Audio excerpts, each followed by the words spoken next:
नमस्ते साथीहरू, लोकसेवा टिप्समा तपाईलाई स्वागत छ। आज हामी शिक्षक सेवा तयारी विशेषमा छौं र शिक्षक सेवामा शिक्षा मनोविज्ञान भन्ने शीर्षकबाट सोध्न सकिने महत्त्वपूर्ण प्रश्नहरू लिएर तपाईहरु माझमा आज हामी आएका छौं। शिक्षा मनोविज्ञानबाट सोध्न सकिने प्रश्नहरू यो भिडियोबाट तपाईहरुले जानकारी प्राप्त गर्नुहुनेछ।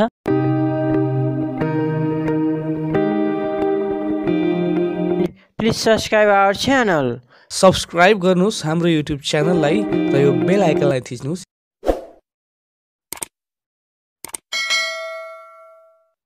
अब लागौं शिक्षा मनोविज्ञानबाट सोध्न सकिने महत्त्वपूर्ण करिब 50 वटा प्रश्नहरूतर्फ। प्रश्न नम्बर 1 छ, मानव प्रकृतिको अध्ययन नै मनोविज्ञान हो भन्ने भनाइ कसको हो? कुन मनोवैज्ञानिकको भनाइ हो जसले मानव प्रकृतिको अध्ययनलाई मनोविज्ञान भन्दछ? अप्सनमा छ बोरिङ, वाटसन, पेभलक, स्किनर भन्ने छ। यसको सही उत्तर हुन्छ बोरिङ। त्यस्तै कुन मनोविज्ञानलाई मनोविज्ञानको व्यावहारिक शाखा मानिन्छ भन्ने दोस्रो प्रश्न छ। यसको अप्सनमा हेर्नुस्, बाल मनोविज्ञान, शिक्षा मनोविज्ञान, दुवै सही दुवै गलत। यसको सही उत्तर हुन्छ शिक्षा मनोविज्ञान। शिक्षा मनोविज्ञान भनेको सिकाइ मनोविज्ञान हो। यसको सम्बन्ध शिक्षा र सिकाइसँग रहेको हुन्छ है। शिक्षा मनोविज्ञानलाई मनोविज्ञानको व्यावहारिक शाखा मानिन्छ। शिक्षा मनोविज्ञान भनेको सिकाइ मनोविज्ञान हो। यसको सम्बन्ध भनेको शिक्षा र सिकाइसँग सम्बन्धित रहेको हुन्छ।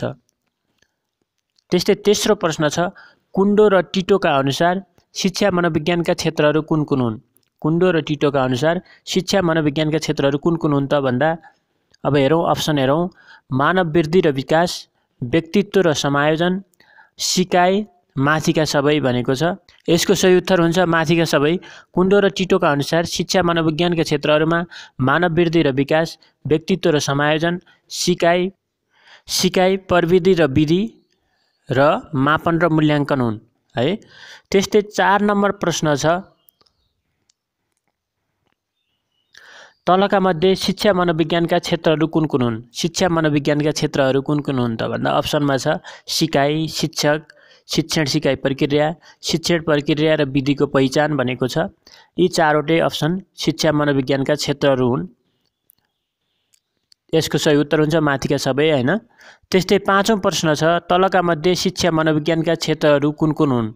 तलका मध्ये शिक्षा मनोविज्ञानका क्षेत्रहरू कुन कुन हुन् त भन्दा अप्सन हेर्नुस्, व्यक्तित्व र समायोजन, सिकाइलाई प्रभाव पार्ने तत्त्वहरू, सिकाइ उपलब्धिको मूल्याङ्कन, निर्देशन र सल्लाह। शिक्षा मनोविज्ञानका क्षेत्रहरू सबै हुन्, माथिका सबै हुन्। व्यक्तित्व र समायोजन पनि हो, सिकाइलाई प्रभाव पार्ने तत्त्वहरू पनि हुन्, सिकाइ उपलब्धिको मूल्याङ्कन पनि हो, निर्देशन र सल्लाह पनि हो। त्यस्तै 6औं प्रश्न छ, जन्मपूर्वको अवस्थालाई हुर्लकले कति भागमा विभाजन गरेकी छन्? हुर्लकले जन्मपूर्वको अवस्थालाई कति भागमा विभाजन गरेकी छिन् त भन्दा अप्सनमा हेर्नुस्, 2, 3, 4 कुनै पनि होइन भनेको छ। हुर्लकले जन्मपूर्वको अवस्थालाई 3 भागमा बाँडेकी छिन्, जाइगोटको अवस्था, भ्रूणको अवस्था, फिट्सको अवस्था। भने हुर्लकले जन्म पश्चातको अवस्थालाई चाहिँ 9 चरणमा अथवा भागमा बाँडेकी छिन्। जन्मपूर्वको अवस्थालाई 3 भागमा र जन्म पश्चातको अवस्थालाई 9 भागमा बाँडेकी छिन् हुर्लकले। त्यस्तै 7औं प्रश्न छ, गर्भधारणदेखि 2 हप्तासम्मको अवस्थालाई के भनिन्छ? गर्भधारणदेखि 2 हप्तासम्मको अवस्थालाई के भनिन्छ? अप्सन हेर्नुस्, जाइगोटको अवस्था, भ्रूणको अवस्था, फिट्सको अवस्था, नवजात अवस्था भनेको छ। यसको सही उत्तर हुन्छ जाइगोटको अवस्था भनिन्छ। भने 2 हप्तादेखि 2 महिनासम्मको अवस्थालाई चाहिँ भ्रूणको अवस्था भनिन्छ। गर्भधारणदेखि 2 हप्तासम्मको अवस्थालाई जाइगोटको अवस्था भनिन्छ भने 2 हप्तादेखि 2 महिनासम्मको अवस्थालाई भ्रूणको अवस्था भनिन्छ। त्यस्तै 8औं प्रश्न छ, गर्भधारणको 2 महिनादेखि जन्मसम्मको अवस्थालाई के भनिन्छ त? गर्भधारणको 2 महिनादेखि जन्मसम्मको अवस्थालाई के भनिन्छ त भन्दा अप्सनमा हेरौँ, जाइगोटको अवस्था, भ्रूणको अवस्था, फेटसको अवस्था, नवजातको अवस्था भनेको छ। यसको सही उत्तर हुन्छ फेटसको अवस्था। 2 महिनादेखि जन्मसम्मको अवस्था भनेको फेटसको अवस्था भनिन्छ भने जन्मपछिको 2 हप्तासम्मको अवस्थालाई चाहिँ नवजात अवस्था भनिन्छ हैन। हुन्छ। त्यस्तै 9औं प्रश्न छ, जन्मको 2 हप्तादेखि 2 वर्षसम्मको अवस्थालाई के भनिन्छ त है? जन्मेको व्यक्ति जन्मेको अथवा बच्चा जन्मेको 2 हप्तादेखि 2 वर्षसम्मको अवस्थालाई के भनिन्छ? अप्सनमा हेर्नु, शैशव अवस्था, प्रारम्भिक बाल्यावस्था, उत्तर बाल्यावस्था, नवजात अवस्था भनेको छ। यसको सही उत्तर हुन्छ शैशव अवस्था। 2 हप्तादेखि 2 वर्षसम्मको अवस्थालाई शैशव अवस्था भनिन्छ भने 2 वर्षदेखि 6 वर्षसम्मको अवस्थालाई चाहिँ प्रारम्भिक बाल्यावस्था भनिन्छ है। 2 हप्तादेखि 2 वर्षसम्मको अवस्था भनेको शैशव अवस्था भने 2 वर्षदेखि 6 वर्षसम्मको अवस्था भनेको प्रारम्भिक बाल्यावस्था हो। त्यस्तै 10औं प्रश्न छ, जन्मको 6 वर्षदेखि 10-12 वर्षसम्मको अवस्थालाई के भनिन्छ भन्ने छ। यसको अप्सन हेरौँ, शैशव अवस्था, प्रारम्भिक बाल्यावस्था, उत्तर बाल्यावस्था, यौवनावस्था भनेर 4वटा अप्सनहरू दिएको छ। यसको सही उत्तर हुन्छ ग, उत्तर बाल्यावस्था है। जन्मको 6 वर्षदेखि 10-12 वर्षसम्मको अवस्थालाई उत्तर बाल्यावस्था भनिन्छ भने 10-12 वर्षदेखि 13-14 वर्षसम्मको अवस्था चाहिँ यौवनावस्था हो है। कम्पेरेटिभ तरिकाले अध्ययन गर्नुस्। त्यस्तै 11औं प्रश्न छ, जन्मको 13-14 वर्षदेखि 18 वर्षसम्मको अवस्थालाई के भनिन्छ। 13-14 वर्षदेखि 18 वर्षसम्मको अवस्थालाई के भनिन्छ। उत्तर बाल्यावस्था, प्रारम्भिक बाल्यावस्था, किशोरावस्था, यौवनावस्था भनेको छ। यसको सही उत्तर हुन्छ किशोरावस्था भने 18 वर्षदेखि 40 वर्षसम्मको अवस्थालाई चाहिँ पूर्व वयस्क अवस्था भनिन्छ है। पूर्व वयस्क अवस्था भनेको 18 वर्षदेखि 40 वर्षसम्मको उमेर हो। त्यस्तै 12औं प्रश्न छ, 40 वर्षदेखि 60 वर्षसम्मको अवस्थालाई के भनिन्छ। अप्सनमा हेरौँ, पूर्व वयस्क अवस्था, मध्यावस्था, किशोरावस्था, यौवनावस्था भनेको छ। यसको सही उत्तर हुन्छ मध्यावस्था भने 60 वर्षदेखि मृत्युसम्मको अवस्था भनेको वृद्धावस्था हो हैन। 40 देखि 60 सम्मको मध्यावस्था हो भने 60 देखि मृत्युसम्मको अवस्था भनेको वृद्धावस्था हो। त्यस्तै 13औं प्रश्न हेरौँ, हुर्लकले मानव विकासलाई कति चरणमा बाँडेका छन् है। हुर्लकले मानव विकासलाई कति चरणमा बाँडेका छन्। अप्सनमा छ 8, 9, 10, 11 भन्ने अप्सन छ है। सही उत्तर हुन्छ ग 10 चरणमा बाँडेका छन्। उनका अनुसार बच्चा जन्मदा उसको उचाइ 20 इन्च र तौल चाहिँ 7.5 पाउन्ड हुन्छ भनेका छन्। हुर्लकले बच्चा जन्माउँदाखेरि चाहिँ उसको उचाइ भनेको 20 इन्च र तौल 7.5 पाउन्ड हुन्छ भनेका छन् भने मानव विकासलाई 10 चरणमा बाँडेका छन्। त्यस्तै 14औं प्रश्न हेर्नुस्, मानव विकासको सबैभन्दा छोटो अवस्था कुन हो। शैशव अवस्था, प्रारम्भिक बाल्यावस्था, उत्तर बाल्यावस्था, नवजात अवस्था भनेर अप्सन दिइएको छ। यसको सही उत्तर हुन्छ नवजात अवस्था। मानव विकासको सबैभन्दा छोटो अवस्था भनेको नवजात अवस्था हो। यो 2 हप्ताको हुन्छ। यसलाई मौलिक समायोजनको अवस्था समेत भनिन्छ है। नवजात अवस्थालाई मौलिक समायोजनको अवस्था पनि भनिन्छ।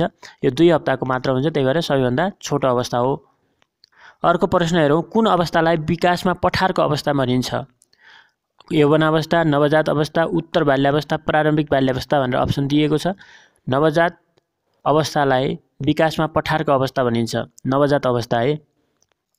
16औं प्रश्न छ, वृद्धिले संरचनात्मक र शारीरिक परिवर्तनलाई जनाउँछ, यो कसको भनाइ हो। वृद्धिले संरचनात्मक र शारीरिक परिवर्तनलाई जनाउँछ, यो कसको भनाइ हो। कसको भनाइ हो त भन्दा अप्सन हेरौँ, हुर्लक, क्रो एन्ड क्रो, कुन्डु, कुनै पनि होइन भनेको छ। यसको सही उत्तर हुन्छ क्रो एन्ड क्रो। क्रो एन्ड क्रोले वृद्धिलाई संरचनात्मक र शारीरिक परिवर्तनलाई जनाउँछ भनेका छन्। वृद्धिले संरचनात्मक र शारीरिक परिवर्तनलाई जनाउँछ भन्ने क्रो एन्ड क्रो हुन्। 17औं प्रश्न छ, प्रारम्भिक विद्यालयको उमेर भन्नाले कुन अवस्थालाई जनाउँछ। प्रारम्भिक विद्यालयको उमेर भन्नाले कुन अवस्थालाई जनाउँछ। उत्तर बाल्यावस्था, प्रारम्भिक बाल्यावस्था, शैशवावस्था, शिशु अवस्था भनेको छ। यसको सही उत्तर हुन्छ उत्तर बाल्यावस्था। उत्तर बाल्यावस्था भनेको 6 देखि 10 वर्षसम्मको उमेर हो।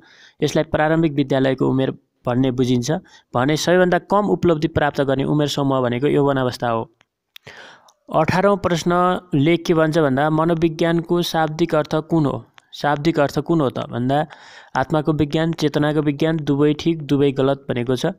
मनोविज्ञानको शाब्दिक अर्थ अथवा प्रारम्भिक अर्थ भनेको आत्माको विज्ञान हो। सम्झनु होला, मनोविज्ञानको पहिलो चरणको परिभाषा भनेको आत्माको विज्ञान हो भने तेस्रो चरणको परिभाषा भनेको चेतनाको विज्ञान हो। पहिलो चरणको परिभाषा आत्माको विज्ञान हो भने तेस्रो चरणको परिभाषा भनेको चेतनाको विज्ञान हो। 19औं प्रश्न छ, प्रारम्भमा मनोविज्ञान कुन शास्त्रबाट विकास भएको हो अथवा विकास भएको मानिन्छ त भन्दा दर्शनशास्त्रबाट, धर्मशास्त्रबाट, वेदबाट, पुराणबाट भनेर अप्सन दिएको छ। यसको सही उत्तर हुन्छ दर्शनशास्त्रबाट। प्रारम्भमा मनोविज्ञान दर्शनशास्त्रबाट विकसित भएको हो। 20औं प्रश्नले भन्छ दर्शनशास्त्रबाट कहिले मनोविज्ञान एउटा स्वतन्त्र विधाको रूपमा अघि बढ्यो। अप्सनमा छ 20औं शताब्दीको प्रारम्भबाट, 19औं शताब्दीबाट, 18औं शताब्दीबाट, 21औं शताब्दीबाट। यसको सही उत्तर के हुन्छ त हेरौँ है। 20औं शताब्दीको प्रारम्भबाट मनोविज्ञानले एउटा स्वतन्त्र विधाको रूपमा अघि बढ्यो हैन भने 19औं शताब्दीको अन्त्यतिरबाट मनोविज्ञानलाई चेतनाको विज्ञानको रूपमा परिभाषित गरिएको थियो। 19औं शताब्दीको अन्त्यतिरबाट मनोविज्ञानलाई चेतनाको विज्ञानको रूपमा परिभाषित गरिएको थियो भने 20औं शताब्दीको प्रारम्भबाट चाहिँ मनोविज्ञान एउटा स्वतन्त्र विधाको रूपमा अघि बढ्यो। 21औं प्रश्न हेरौँ, बालकको व्यवहारको अध्ययन गर्ने मनोविज्ञानको शाखालाई के भनिन्छ? बालकको व्यवहारको अध्ययन गर्ने मनोविज्ञानको शाखालाई के भनिन्छ? अप्सनले भन्छ बाल मनोविज्ञान, बाल विज्ञान, बाली विज्ञान, शिशु विज्ञान भनेको छ। यसको सही उत्तर हुन्छ बाल मनोविज्ञान, हैन? त्यस्तै 22औं प्रश्न छ, सर्वप्रथम मनोविज्ञान शब्दको प्रयोग कसले गरेका थिए अथवा कसले गरेको थियो? अप्सनमा हेरौँ, रुडोल्फ हिटलर, रुडोल्फ गोएक, पाणिनी, अरस्तु भनेर अप्सन दिएको छ। सर्वप्रथम मनोविज्ञानको प्रयोग गर्ने व्यक्ति रुडोल्फ गोएक हुन्। उनले सन् 1576 सर्वप्रथम मनोविज्ञान भन्ने शब्द प्रयोग गरेका थिए, 1576 है। त्यस्तै 23औं प्रश्न छ, मनोविज्ञानका जन्मदाता भनेर कसलाई चिनिन्छ? मनोविज्ञानका जन्मदाता भनेर कसलाई चिनिन्छ त भन्दा अप्सनमा हेरौँ, Rudolf Goeck, William Wundt, J B Watson र टेम्प्लिन भनेको छ। मनोविज्ञानका जन्मदाता भनेर जर्मनका विलियम ओन्टलाई चिनिन्छ। जन्मदाता भनेर चाहिँ जर्मनका विलियम ओन्टलाई चिनिन्छ। 24औं प्रश्न छ, मनोविज्ञानलाई आत्माको विज्ञानको रूपमा परिभाषित गरेका दार्शनिक तलका मध्ये कुन हुन्? आत्माको विज्ञानको रूपमा परिभाषित गरेका दार्शनिक को हुन् त अथवा कुन हुन् त भन्दा अप्सनमा दिएको छ सुकरात है, सुकरात, प्लेटो, अरस्तु, डेमोक्रिटस भनेर दिएको छ। सुकरात, प्लेटो, अरस्तु, डेमोक्रिटस सम्झिनु होला। यी सबै दार्शनिकहरूले मनोविज्ञानलाई आत्माको विज्ञानको रूपमा परिभाषित गरेका थिए। त्यस्तै 25औं प्रश्न छ, मनोविज्ञानलाई आत्माको विज्ञानको रूपमा परिभाषित गर्ने दार्शनिक कुन हुन्? 1 नम्बर अप्सनमा छ कान्ट र डेस्क्रेट, 2 मा छ टिच्नर र हब्स, 3 मा छ लक र लेभिज भन्ने छ। माथिका सबै वैज्ञानिकहरूले मनोविज्ञानलाई आत्माको विज्ञानको रूपमा परिभाषित गरेका थिए। त्यस्तै 26औं प्रश्न छ, मनोविज्ञानको आधुनिक परिभाषा कुन हो? मनोविज्ञानको आधुनिक परिभाषा कुन हो? कले भन्छ व्यवहार अध्ययन गर्ने विज्ञान, खले आत्माको विज्ञान, गले मनको विज्ञान, घले चेतनाको विज्ञान भनेको छ। व्यवहारको अध्ययन गर्ने विज्ञान है, व्यवहारको अध्ययन गर्ने विज्ञान भनेको आधुनिक परिभाषा हो। सम्झनु होला कि 20औं शताब्दीको सुरुदेखि मनोविज्ञानलाई व्यवहारको अध्ययन गर्ने विज्ञानको रूपमा परिभाषित गरिएको थियो।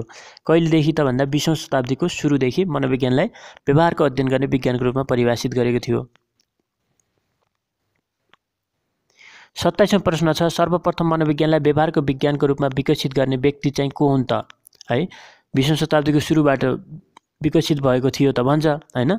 भने त्यो विकसित गर्ने व्यक्ति को हुन् त भन्दा अप्सनमा छ J B Watson, Skinner, Woodworth, Sigmund Freud भन्ने छ। यसको सही उत्तर हुन्छ जेबी वाटसन। व्यवहारवादी मनोविज्ञानको जन्मदाता जेबी वाटसनलाई मानिन्छ हैन? मनोविज्ञानलाई सर्वप्रथम व्यवहारको विज्ञानको रूपमा विकसित गर्ने व्यक्ति जेबी वाटसन हुन्।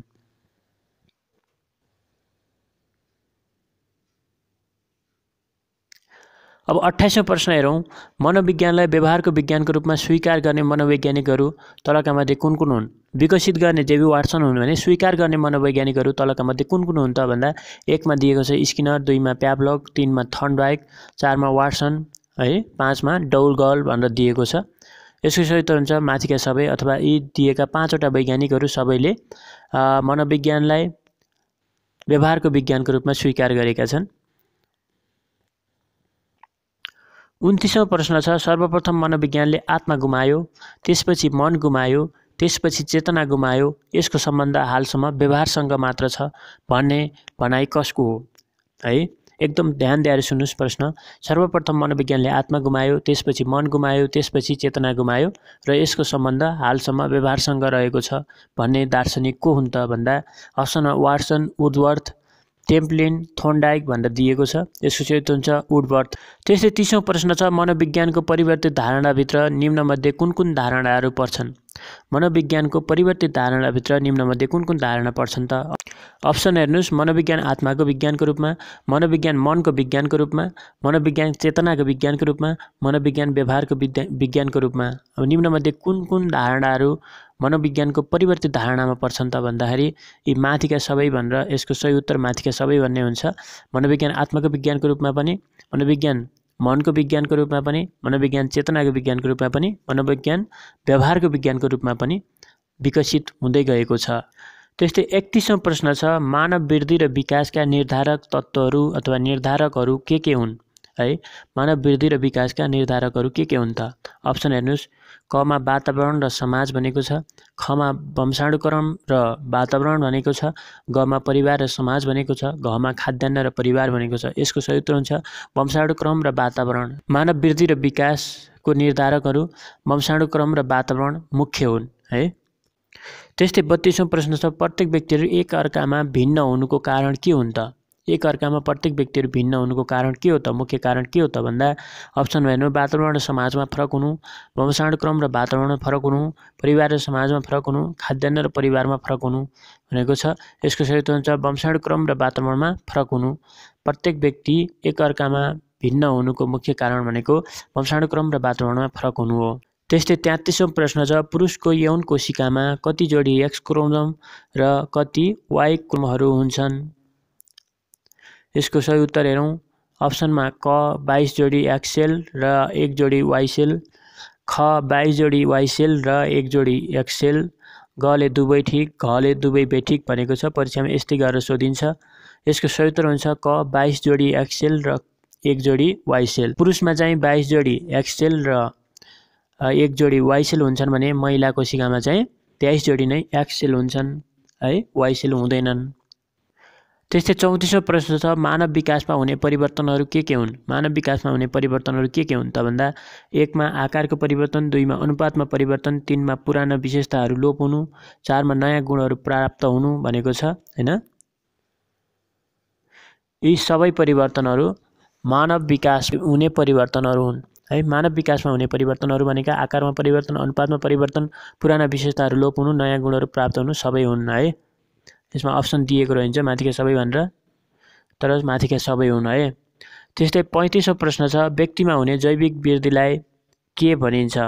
अप्सन हेरौँ, कमा परिपक्वता, खमा सिकाइ, गमा वृद्धि, घमा विकास भनेको छ। यसको सही उत्तर हुन्छ परिपक्वता। वंशाणुगत गुण र विशेषताहरूको विकास र विस्तार हुने कार्यलाई परिपक्वता भनिन्छ है। वंशाणुगत गुण र विशेषताहरूको विकास र विस्तार हुने कार्यलाई परिपक्वता भनिन्छ। त्यस्तै 36औं प्रश्न छ, ल अफ भेरिएसनका प्रतिपादक को हुन्? अप्सनमा दिएको छ डार्विन, लामार्क, सोरेनसन र 1 र 2 दुवै भनेको छ हैन। यसको सही उत्तर हुन्छ 1 र 2 दुवै, अथवा डार्विन र लामार्क ल अफ भेरिएसनका प्रतिपादक हुन् भने ल अफ रिग्रेसनका प्रतिपादक चाहिँ सोरेनसन हुन् है। ल अफ रिग्रेसनका प्रतिपादक सोरेनसन हुन्। अत साथीहरू, शिक्षा मनोविज्ञानबाट केही प्रश्नहरू तपाईहरुलाई राखे। पक्कै पनि यो भिडियो तपाईको लागि एकदमै फ्रुटफुल हुनेछ भन्ने आशा गर्दछु।